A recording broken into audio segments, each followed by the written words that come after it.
It's a Wednesday edition of Locked On Grizzlies. It's a first round NBA draft 2025 edition of Locked On Grizzlies. And wouldn't you know it, we have a draft pick now. Hooray! Something to talk about. And I have an old friend, the Seth Rollins to my Triple H for the wrestling fans in the space.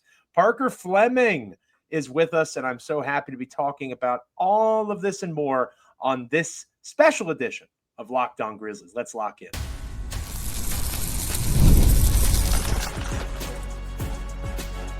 You are Locked On Grizzlies, your daily Memphis Grizzlies podcast, part of the Locked On Podcast Network, your team every day. It is a wild and wonderful Wednesday edition of Locked On Grizzlies. I am your host for this episode, Joe Mullinax. No DeMichael Cole, very busy guy this time of year, looking into all the inner workings of the Memphis Grizzlies through his position as the beat writer for the Commercial Appeal, covering the Grizzlies there in Memphis, Tennessee. You've got me, Joe Mullinax, but I'm not alone on this episode of Locked On Grizzlies. I have the wonderful, the incomparable, the Obi-Wan to my Qui-Gon. Is that too much of a deep cut? I like the Triple H Seth Rollins comp, although you get credit for that one. Parker Fleming at Paca_Flocka. Tremendous basketball writer. We go way back to the Grizzly Bear Blues days, and so happy to have you with me, Parker. I always mispronounce it, so I'm going to let you lead off with it. You have an amazing Substack that I am subscribed to called...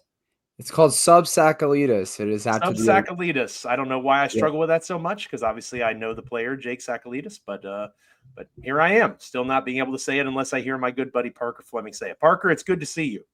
It's great to see you, Joe. Yeah. Two things before we start. One, I wish when we had our podcast together, it was this official. The intro, we had the little ticker on the side, like it's a little classic Sports Center kind of vibe. Mm-hmm. And it's actually quite hilarious that you brought up the Triple H Seth Rollins comparison, because I'm actually wearing a CM Punk t-shirt. There you go.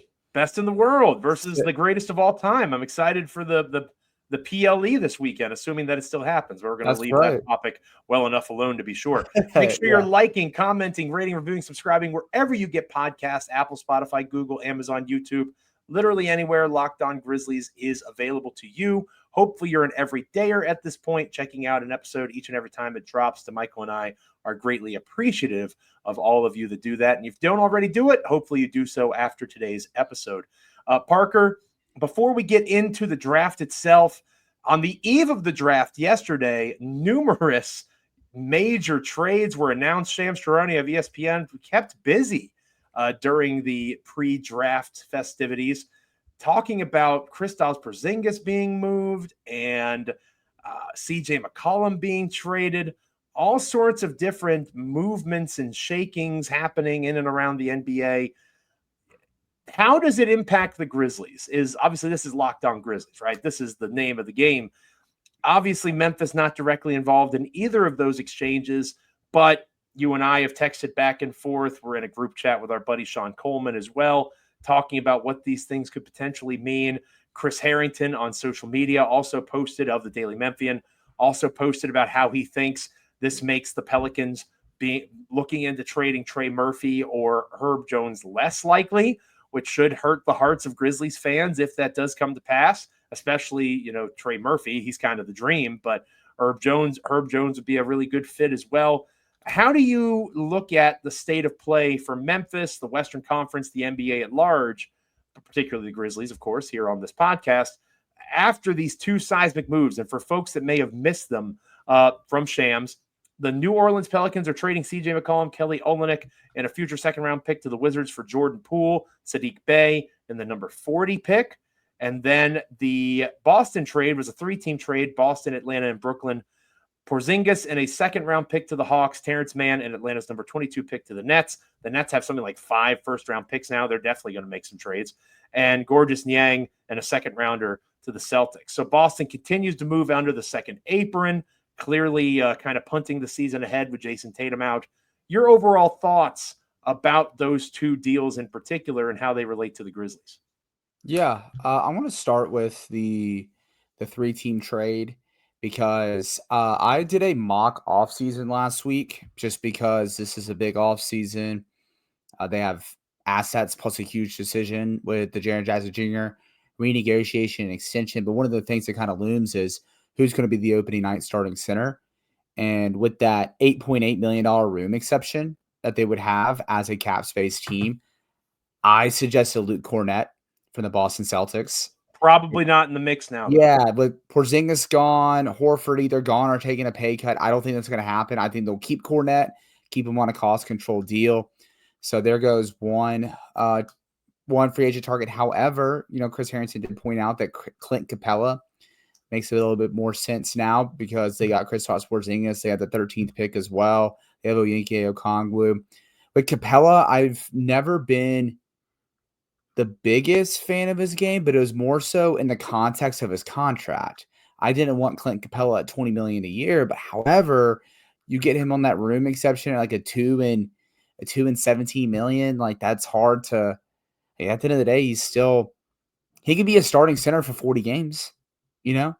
Absolutely. I think Clint Capella makes a lot of sense, given especially the early reads on what Tuomas Islo, new head coach of the Memphis Grizzlies, wants to do. If the goal is to have a big screening center that is able to rebound and do a variety of things, rim protect, allow for Jaren to continue to be that weak side help defender, you certainly can do a lot worse than Clint Capella. So I think you're onto something there. Maybe makes that a little bit more likely, a rental, so to speak, while Zach Edey comes back from that serious ankle injury.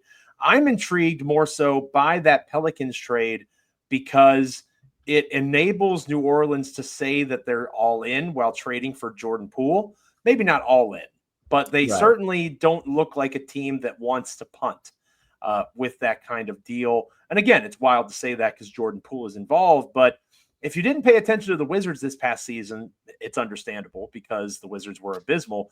Jordan Poole had a bit of a bounce back year. He's better than CJ McCollum at this point. And I do think, while there's some questions in terms of defensive fit and how that's all going to work out in NOLA, I am intrigued by Poole on that Pelicans roster. The Pelicans are better today than they were this time yesterday. Yeah. And then also, too, another thing to point out, with the Pelicans, I'm going to get to the Pelicans real quick.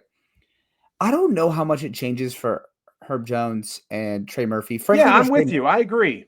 But Trey Murphy, I always thought it was kind of a delusional wish, to be honest. He had the kind of the Jaren Jackson Jr. treatment where the ball was in his hands. He could kind of do whatever he wants. Like, I think if you're trading for Trey Murphy, you're essentially giving up the package that you gave up for Bane in terms of draft capital. But with Herb, wait and just try, but they have a unique team now in the fact where they have the guys where, let's say, it just doesn't work. And Joe Dumars is like, you know what? We're going to tear it to studs. There's no way we can compete with this team. They can start some sort of OKC. I'm not going to say OKC-esque, but they can accumulate a lot of picks for guys like Herb Jones, Trey Murphy, maybe Zion recoup some of his value to where you can get something. And, you could be one of the few teams in the Western Conference that has an eye for the 2030s instead of now. But also with the Washington Wizards, I don't think there's going to be 5 teams in the NBA that they're better than, which will help the Memphis Grizzlies because they have a pick swap between the Washington Wizards and the Phoenix Suns, who also just made a very questionable trade with Kevin Durant. And now you have 2 teams that are looking potentially towards the lottery at this point. Obviously, a lot of offseason left. A lot can change. But I'm very much intrigued by that pick swap with Atlanta. I saw too where it's like they have a $25 million trade exception that they plan on using on a win now player. And I'm just like, this can get interesting. Like another East team trying to be competitive. I like it. That's what I want to see. So yeah, very good, very interesting trades that have surfaced over the last 24 hours. I'm sure probably by the time this goes up tomorrow on Wednesday morning, there will probably be at least one more if I had to predict. But yeah, that's how I feel. Something late. The Pacific Coast teams will get involved somehow around this time. Probably around midnight, we'll have another Shams bomb dropping. I think the Wizards are going to go full OKC. I think they're going to just completely copy that line of thinking and take on every bad contract. I believe it was the Wizards you were talking about with the trade exception there. But the Hawks have one too. The Hawks have one too. Yeah. With whatever trade exceptions, whatever the Wizards are capable of doing, I think they are going to give me your tired, your weary, your terrible contracts, your veteran that's hanging on for dear life. I think that's what the Wizards are going to do. They're going to take bad money off of people. Also, too, when Middleton, McCollum, and Smart are off the books, they're going to have over $100 million in cap space. Oh, yeah. They are very much going to take advantage of people that give those supermax extensions that maybe they shouldn't have, right? And fate led to that not being the best idea.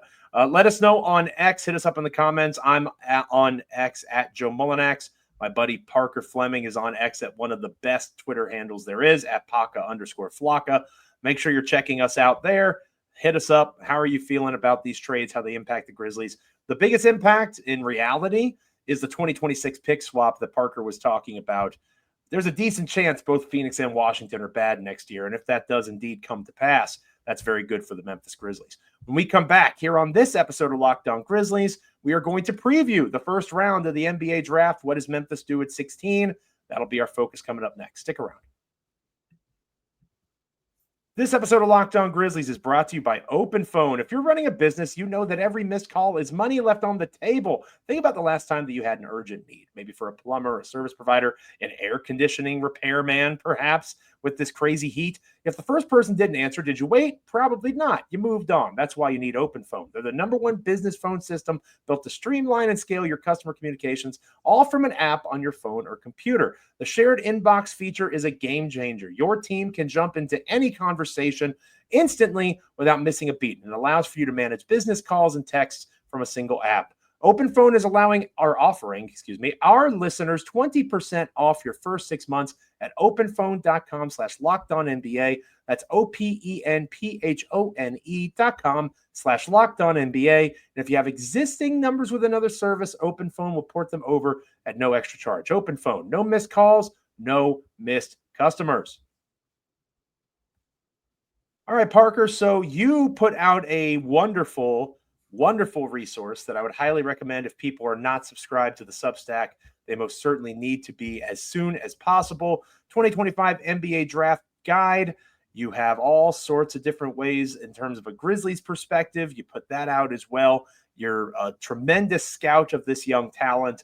You know, I'm very proud of you. Big brother, little brother kind of stuff, the work that you've been doing, especially around this time of year. Again, shout out the Substack again, and let us know where you see the Grizzlies going in this particular draft. I am a big Tankathon guy. I have been for some time. Neat Clifford is the pick over at Tankathon, and that, as you wrote about in your Substack, is kind of the consensus for the Grizzlies as well, assuming that our boy Cedric Howard is not on the board. Yeah, obviously I really do want Cedric Howard. I think that, you know, he fits the archetype that the Grizzlies have typically coveted with trade offers for OG Anunoby and Mikal Bridges. The archetype of these big wings with 7'2" wingspans that are drafted in the first round, they don't fail. They're typically awesome basketball players. So, and I think that, you know, I looked both at this year at Washington State. I looked at last year at Eastern Washington. Shot 76% at the rim, 40% from three. Has this kind of nice like bully ball style in the mid range where obviously he's not going to post up, but hey, can he attack a closeout, run a side pick and roll, and put his opponent in jail and get to his mid range shot? And I know he still has some room to grow defensively just because of his frame, but there's just stuff that he can already do because he has a 7'10" wingspan, and that's why I want him. Obviously, with Neat Clifford is plug and play, and I have him 15th on my big board just because I don't see many outcomes where he fails. I think he's going to be the first player in this draft class that will have a playoff moment. You know, when I watch some of these guys in the NBA playoffs, these Josh Harts, Aaron Nesmiths, even like a Lou, I don't know if he could defend like Lou Dort, but like a Lou Dort, like with the physicality, I just see him as a guy that plays in these high stakes games. He would be a great pick. And, another thing I'm kind of watching for before I bring up any other prospects, one other thing I'm watching for, and this is something I might encourage if Cedric Howard or Colin Murray-Boyles, who I also adore in this draft class, I would suggest looking at trading down. And trading down because they have, it's to get Jaren to around $230 million on his next contract, they'll have to trade John Conchar. I know that saddens you. No, Parker Fleming. No. Oh, God. You can't say goodbye, John Conchar. Your acting's gotten so much better. God. I'm just kidding. I'm so happy. It's tears of joy. Parker Fleming, you're making my day. And you know who makes the most sense for that? The Brooklyn Nets, who now have something like 5 first-round picks. Mm-hmm. Let's see. The Nets have the 19th overall pick. They have the 26th overall pick. They have the 27th overall pick. 16 and John Conchar for 26 sounds great to me. Or even 22. I'm even looking, and I know Chris Harrington floated out these other teams too, like Washington and Utah. Another team I'm kind of watching for is Miami, because I remember that Mark Stein reported interest in John Conchar, and I know they may not be in the salary dump business, but one of the worst secrets out on in the NBA draft sphere right now is that the Miami Heat might love Walter Clayton Jr., and if I were them, I would be a little bit worried about some of the teams in between there, whether it's Brooklyn or Washington or Minnesota, because he is that winning player. He's a guy that, for me, I'm looking at the Wizards, I'm looking at the Nets, and I'm like, you can't just draft a bunch of raw 19-year-olds. You got to have a guy in there that has a winning pedigree and can kind of step in and contribute to positive basketball day one. So it's like, hey, if you really want Walter Clayton Jr., you can jump up to 16, not have to worry about it, and you'll have to take John Conchar's contract, and we'll get 20. Boom. I think you would end up shedding about like $7 million, which I think could probably get you there. You may have to do how about like Jay Huff for a second-round pick or Vince Williams for a second-round pick, something like that. They could do that, but that's what I'm watching for, is a potential trade down involving John Conchar, which is not something Zach Kleiman typically does. But with the importance and how much they've been stressing about getting Jaren Jackson Jr. on this extension and avoiding unrestricted free agency in 2026 when more teams have cap space to actually go do something worthwhile, that's something I'm watching for. If like a guy like Cedric Howard or Colin Murray-Boyles are not on the board. Yeah, I think that you're onto something there. I like that idea. Enables you to achieve that number one goal in-house of re-signing Jaren Jackson Jr. Now that the choice has been made, Desmond Bane is gone. If this is Jaren's team, you need to have Jaren locked down long-term. That should be a priority. So I definitely could see them pulling off something like that. However, I could also see them doing something along the lines of tagging the 16th pick to a trade for somebody like a PJ Washington, somebody like an Aaron Nesmith, maybe. You probably have to overpay, right? You talked about the Bane package of 4 first-round picks. Might take 2 or 3 first to get there, and maybe that's too rich for the Aaron Nesmith situation. But if you're a believer that the Grizzlies need an upgrade on the wing, that would be a way to get there as well, whether it's Washington, Nesmith, or somebody else, using that 16th pick to kind of sweeten the pot and get you a player that is more likely to help you win now. That's another way I could see this going tonight. I'm thinking, because now that the Grizzlies have this 2026 pick, they can avoid the stipend rule. So they are now able to use that they're on 2026 first. If you're confident in your team, you're confident in how that 2026 pick between Washington and Phoenix is going to look like. I don't know. They may need to reroute Cole Anthony to another team, maybe Sacramento. You can even say, hey, Cole, here's Sacramento. We'll give you that second-round pick back from the Jake LaRavia trade if you take Cole Anthony, which they have a huge trade exception as well from that Zach LaVine, Kevin Huerter trade. But then maybe give them the 16th pick plus Next year's 2026 first. Memphis is 2026 first for Nesmith. This dude was a guy that started on a finals team. And he was, when he fouled out in that game 7, and you saw the effort that he was playing with, the competitor that he was. Again, we're talking about dogs, right? We're trying to find dogs. And Aaron Nesmith, from what I saw in the NBA Finals, is a dog. Now, I want to stress, that's speculation. There are no speculation. Rumors. Season literally ended 3 days ago for these guys. But Nesmith would check a lot of boxes. And again, Halliburton just had surgery on his Achilles. They're not necessarily in the exact same boat as Boston. I do think the Pacers could run it back a little bit and still be in the top 6 or so in the Eastern Conference. But they're certainly not going to be able to do what they did in the NBA Finals. The Pacers aren't getting to the NBA Finals this season. This past season that just concluded without Tyrese Halliburton. It's probably not happening next season either. So Nesmith would be cool. Washington would be cool. There's lots of other names. Let us know on X. Hit us up in the comments how you would like to see a trade go down. Parker talked about trading back. I like the idea of trading up if you're really into somebody. Parker mentioned the very talented, I think you wrote about it in your Substack, Colin Murray Boyles.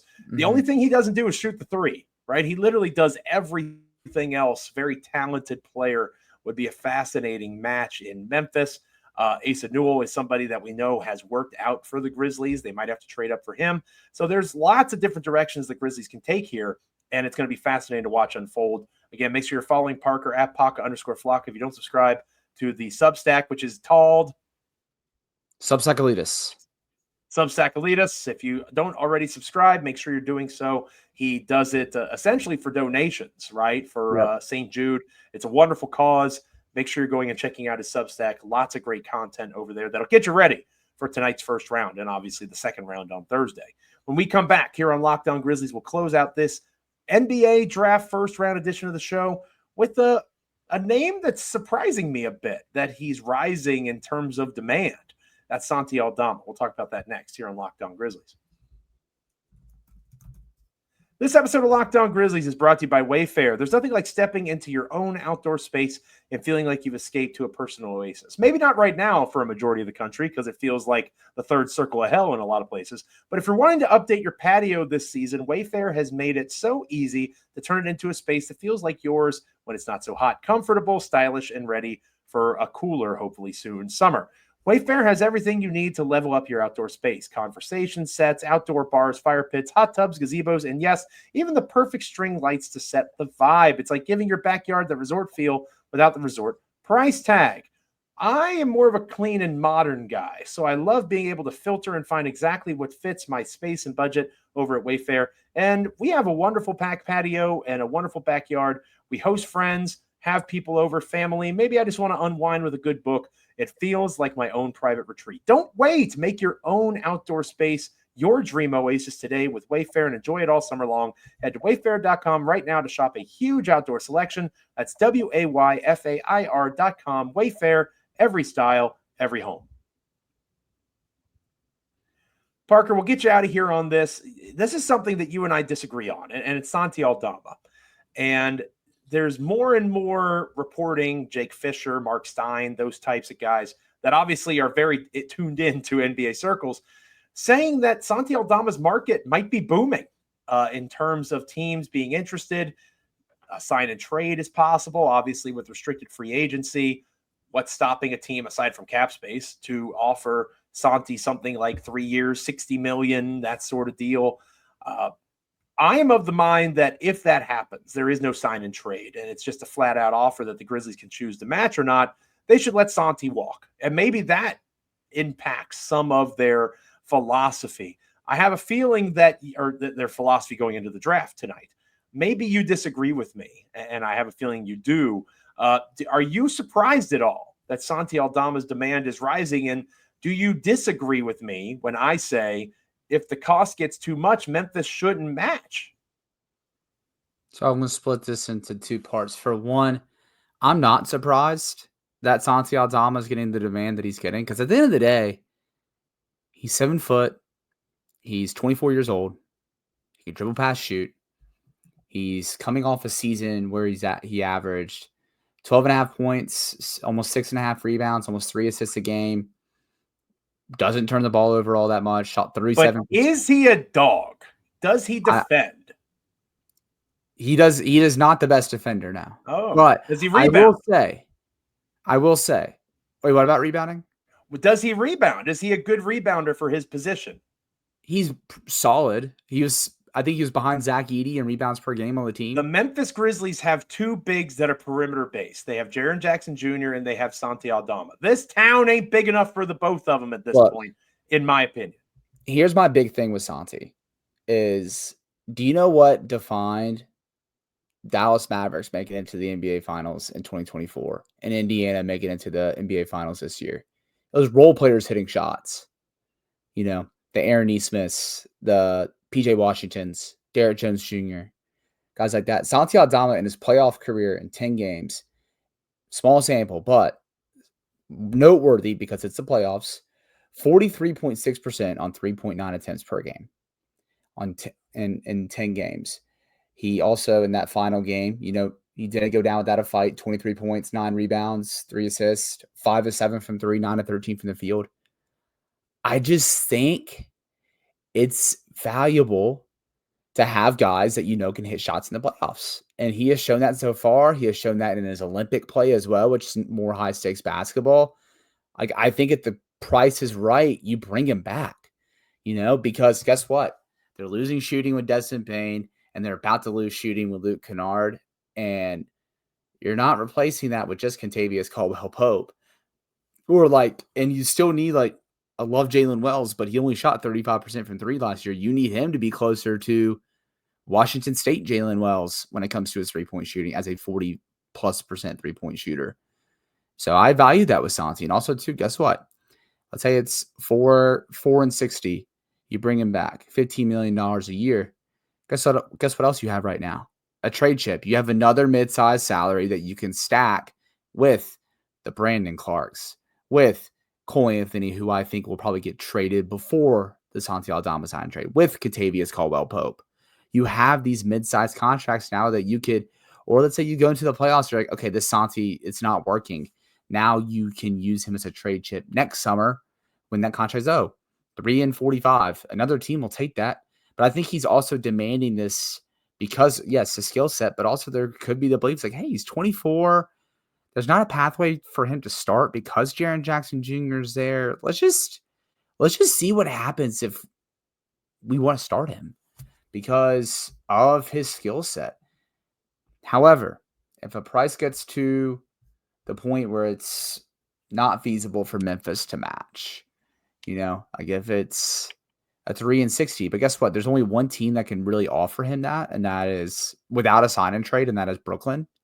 And so we got to kind of see what they're going to be doing with their cap space. I am kind of keeping an eye on that because he does have ties to Jordi Fernandez, who is the head coach of the Brooklyn Nets, who has ties to the Spanish national team. But anybody else that wants to offer Santi Aldama an offer that the Grizzlies cannot match, they have to get into sign and trade talks with the Memphis Grizzlies.